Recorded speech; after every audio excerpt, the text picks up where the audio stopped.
Okey, hari ni kita check out ya. Check out. Bermalam di Kemahiran. Sekarang kita dah nak balik. Okay, not bad lah. Ini dia punya tandas. Sabar je lah. Okay, let's go baby.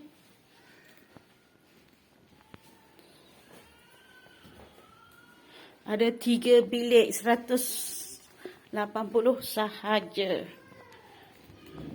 Ada wifi. Ni dia punya balcony. Yep.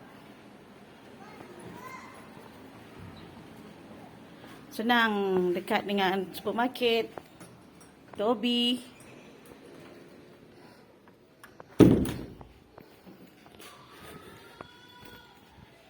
Okay, bilik.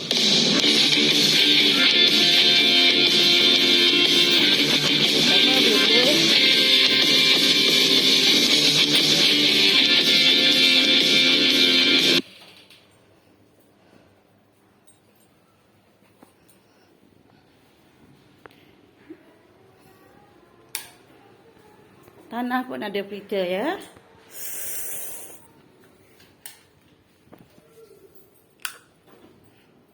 Bilik kedua, tadi bilik ketiga.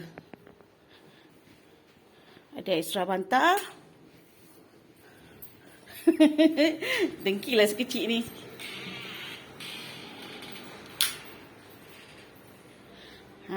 Kalau anda boleh masak, siap packing dah barang.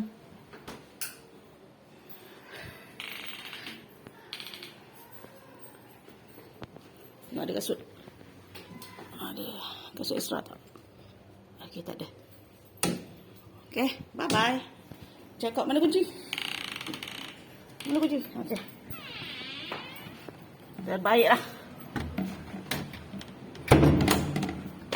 Di tanah rata ya. Pak sini kunci.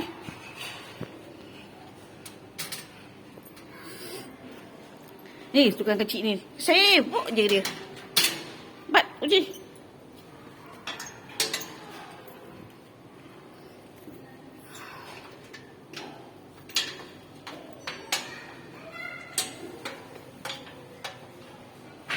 Tak nampak.